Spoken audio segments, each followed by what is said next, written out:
Hello, नमस्कार सर्वांना. माझे नाव दीपक खरात.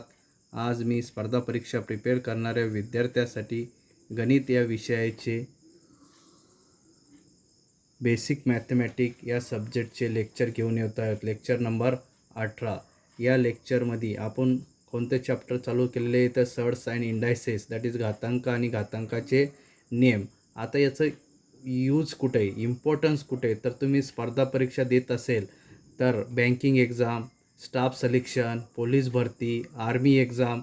आता नुकतीच एक ॲड येत आहे, कोणती तर SSC जी पोलीस भरती कॉन्स्टेबल आहे त्यासाठी एक भरती येत आहे. त्याच्यात बी याच्यावर आधारित खूप सारे क्वेश्चन येत असतात.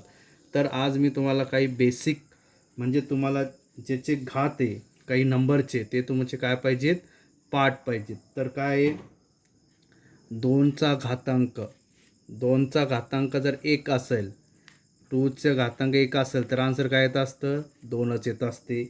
नंतर 2चा घातांक जर 2 असेल तर आन्सर किती येत असते, 4. नंतर 2चा घातांक जर 3 असेल म्हणजे 2चा किती वेळेस गुणाकार, 3 वेळेस, तर त्याचं आन्सर काय येत असतं, 8. नंतर जर 2चा घातांक 4 वेळेस आहे तर त्याचं आन्सर काय येत असतं, 16. जर 2चा घातांक 5 आहे तर त्याचं आन्सर काय येत असते, 32. 2चा घातांक 6 आहे तर त्याचा आन्सर किती येत असते, 64. आणि 2चा घातांक काय आहे, 7 आहे तर त्याचा आन्सर किती येत असतं, 128. सिमिलरली 3चा घातांक 1 आहे तर आन्सर काय येईल, 3. 3चा घातांक 2 आहे तर आन्सर किती येईल, 9. 3चा घातांक 3 आहे तर आन्सर किती येईल, 27. 3चा घातांक 4 आहे तर 3चा किती वेळेस गुणाकार, 4 वेळेस, किती येईल आन्सर, 81. 3चा घातांक 5 तर त्याचा आन्सर किती येतं, 243. म्हणजे 3चा किती वेळेस गुणाकार, 5 वेळेस गुणाकार. नेक्स्ट 4चा पहिला घात काय येतो, 4च येतो. 4चा दुसरा घात किती येतो, 16. 4चा तिसरा घात किती येतो, 64. 4चा चौथा घात किती येतो, 256. तर हे सर्व घात तुमचे पाठ असणं खूप महत्त्वाचे. नेक्स्ट काय आहे, 5चा पहिला घात तर काय येत असतो, 5च येत असतो. 5चा दुसरा घात किती आहे, 225. सॉरी, 5चा वर्ग किती आहे, 25. 5चा घन किती आहे, 5चा घन आहे तुमचा 125. 5चा चौथा घात किती आहे, तर 625. 5चा चौथा घात किती आहे, 625. सिमिलरली आता 6चा पहिला घात 6. 6चा स्क्वेअर किती येत असतो, 36. 6चा तिसरा घात किती आहे, 216. ओके. नेक्स्ट 8चा पहिला घात 8. 8चा दुसरा घात किती आहे, 64. 8चा तिसरा घात किती आहे, 512. सिमिलरली कशाचा, 7 इज रिमेनिंग. 7चा पहिला घात 7. 7चा दुसरा घात 49. 7चा तिसरा घात 343. 7चा चौथा घात किती आहे, 2401. नंतर 9चा पहिला घात 9. 9चा दुसरा घात 81. 9चा तिसरा घात म्हणजे घन किती आहे, 729. सिमिलरली कशाचा, 10चा पहिला घात 10. 10चा दुसरा घात 100. 10चा तिसरा घात 1000. बरोबर. तर अशा प्रकारे जेव्हा आपण याच्यावरचे न्यूमेरिकल्स घेऊ तर तुम्हाला हे बेसिक घात पाठ असणे खूप महत्त्वाचे. आता याच्यावर आधारित काही एक्झाममध्ये क्वेश्चन विचारलेले त्याचे आपण या ठिकाणी आता काय करू, सोल्युशन स्टडी करू. तर फर्स्ट हे काय क्वेश्चन येईल, द व्हॅल्यू ऑफ 256/5/4 इज, म्हणजे हे आता इंग्लिशमध्ये आहे तर मराठीमध्ये बी काय असणार आहे, 256/5/4 याची व्हॅल्यू किती. आता या ठिकाणी काय असणार आहे, 512 ऑप्शन, 984 सी, 1024 आणि डी 1032 असे काय दिलेले आहे तुम्हाला, ऑप्शन दिलेले असेल. तर आता कसे सॉल्व करसान तुम्ही याला, आता काय दिले, 256/5/4. बरोबर. आता 256 म्हणजे या ठिकाणी आपण तुम्हाला सांगितलं होतं मी घात काय करायचे, पाठ करून ठेवायचे. आता 4चा चौथा घात किती होत असतो, 256. तर या ठिकाणी काय लिहिसान तुम्ही मग, 4चा चौथा घात रेस टू 5/4. बरोबर. 4चा चौथा घात रेस टू 5/4. आता या ठिकाणी आपण एक फॉर्म्युला स्टडी केलं होतं, घातांकाचे नियम. काय स्टडी केलं होतं, जर रेस टू एन असेल तर काय होत असते, A raise to M into N. म्हणजे या ठिकाणी काय होणार आहे,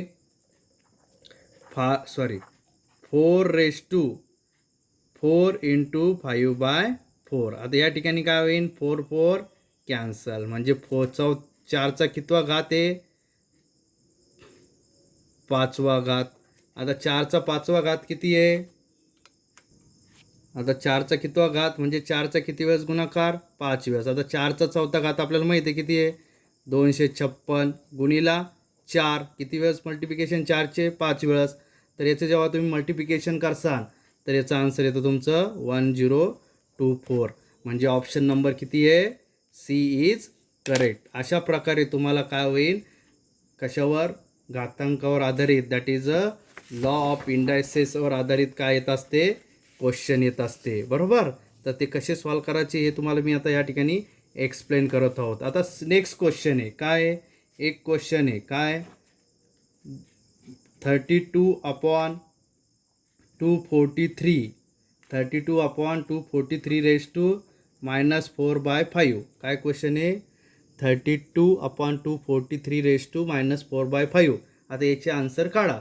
या ठिकाणी ऑप्शन दिले तुम्हाला, ए 4/9, बी 9/4, सी 16/81, डी 81/16. काय आन्सर आहे, 4/9, 9/4, 16/81 अँड 81/16. तर आता याला कसं सॉल्व करसा, आता तुम्हाला सांगितलं होतं मी तुम्हाला काय पाठ पाहिजेत, तर सम बेसिक घन आणि त्याचे घात पाठ पाहिजेत. आता 32 कशाचा घात आहे, 32 कशाचा आन्सर आहे, जर 2ला तुम्ही 5 वेळेस गुणाकार केले तर किती येत असतं, 32 येत असतो. 2चा 5वा घात डिवायडेड बाय 243 काय आहे, 243 हा 3चा 5वा घात आहे. बरोबर.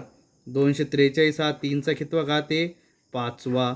रेस टू काय, -4/5. आता इथं कोणता फॉर्म्युला अप्लाय करायचा हे आपल्याला माहिती आहे. काय फॉर्म्युला आहे, A raise to M, raise to N असलं तर काय असतो, A raise to M into N. बरोबर. आता इथं न्यूमरेटर आणि डिनोमिनेटर आहे, म्हणजे हा कशाची पॉवर आहे, दोन्हीची पॉवर आहे. म्हणजे हा मल्टिप्लिकेशन कुठे आहे, न्यूमरेटरला बी आहे आणि डिनोमिनेटरला बी आहे. म्हणजे याचं सोल्युशन काय येईल, 2⁵ multiply by -4/5 divided by 3⁵ multiply by -4/5. बरोबर.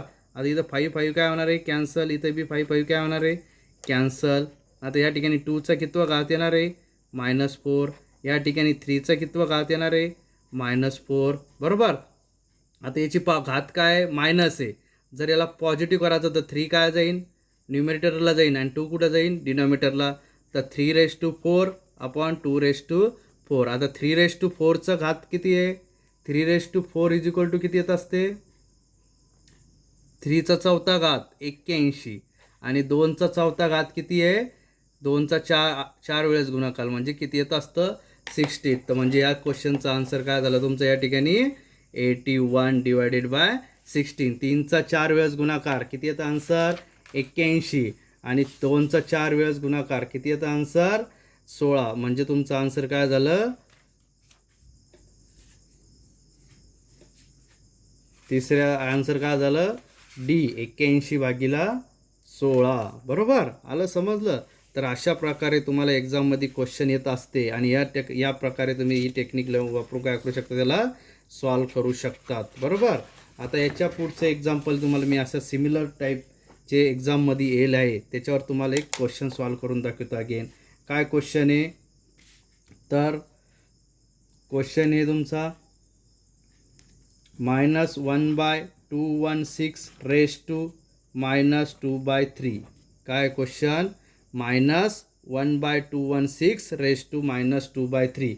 आता याला सॉल्व कसे करसान. आता या ठिकाणी तुम्हाला पर्यायी आन्सर दिले ए 36, बी -36, सी 1/36 आणि डी हे -1/36. बरोबर. तर आता पहिले चेक करायचा हा 2ची पॉवर म्हणजे हा 216 कशाचा घात आहे, कोणत्या नंबरचा घात आहे.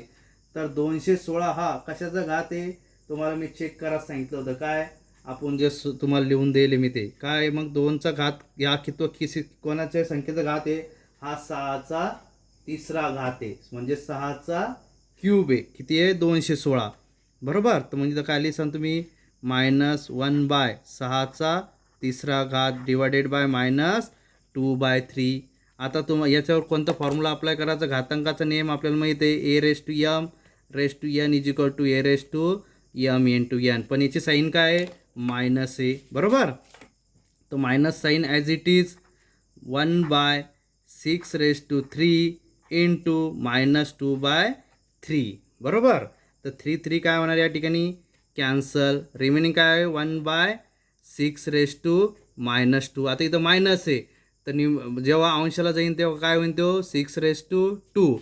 म्हणजे तुमचा आन्सर काय या ठिकाणी 36. आन्सर किती यायला पाहिजेत 36. बरोबर. तर म्हणजे या क्वेश्चनचा आन्सर किती या ठिकाणी ए आन्सर आहे 36. It is a very simple method. ही एकदम सोपी पद्धत आहे.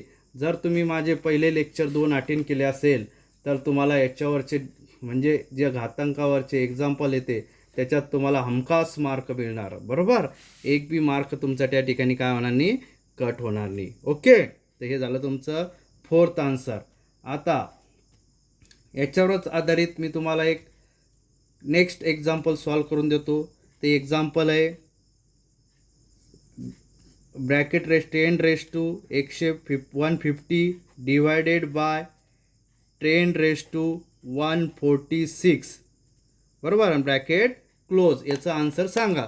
आता या ठिकाणी पर्याय दिले काय दिले 102 पर्याय काय दिले 1000, दुसरे 10,000, तिसरं आहे 1,00,000 आणि डी आहे 10⁻6. काय आहे 10⁻6.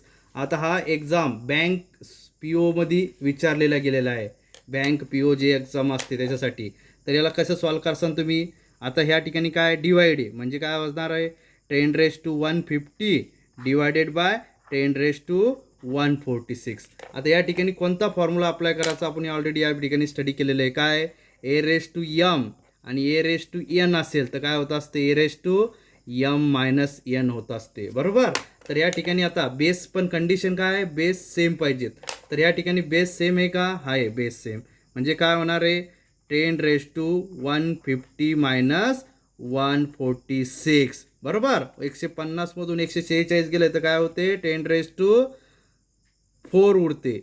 म्हणजे 4 उरते म्हणजे किती 10⁻4 म्हणजे 10चा किती वेळेस गुणाकार 4 वेळेस. तर तुमचा आन्सर काय येतो या ठिकाणी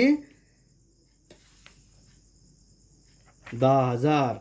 बरोबर. याचे किती वेळेस गुणाकार 10 × 10 × 10 × 10 म्हणजे याच्यावर किती शून्य तर 4 शून्य. आन्सर काय येतं 10,000. म्हणजे किती कोणता आन्सर बरोबर या ठिकाणी तुमचं बी आन्सर इज करेक्ट. तर अशा प्रकारे घातांकावर आधारित एक्झाममध्ये तुम्हाला काय विचारले जातात क्वेश्चन विचारले जातात. आता याच्यावर आधारित अगेन एक एक्झाम्पल मी तुम्हाला या ठिकाणी सॉल्व करून दाखवतो. ते एक्झाम्पल आहे सपोज 1000⁻7 डिवायडेड बाय 10⁻18. बरोबर. तर आता याचा आन्सर काय. आता या ठिकाणी पर्याय दिलेले 10, बी हे 100, सी हे 1000 आणि डी हे 10,000.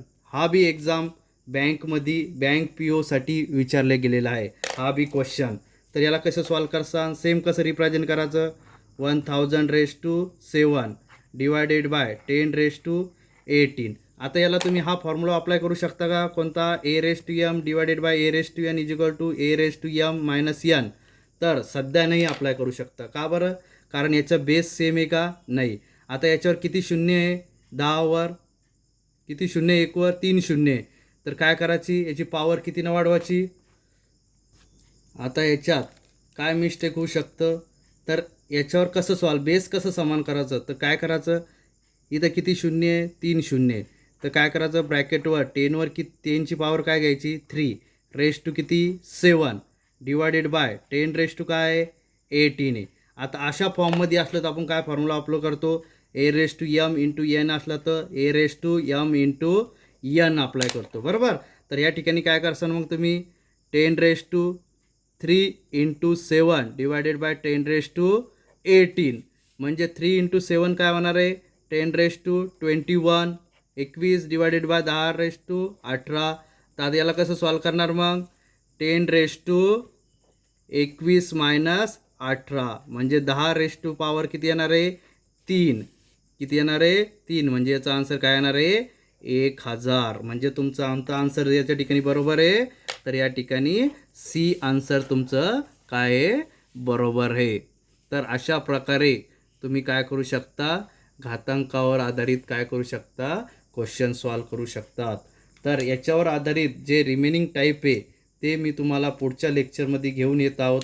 तरी ज्यांनी कोणी माझे चॅनल सबस्क्राईब केलेलं नसेल तर चॅनलला काय करा, सबस्क्राईब करा आणि तुम्हाला नवनवीन व्हिडिओ डेली या यूट्यूब चॅनलवर अपडेट केले जाईल. Thank you. Stay home, stay safe.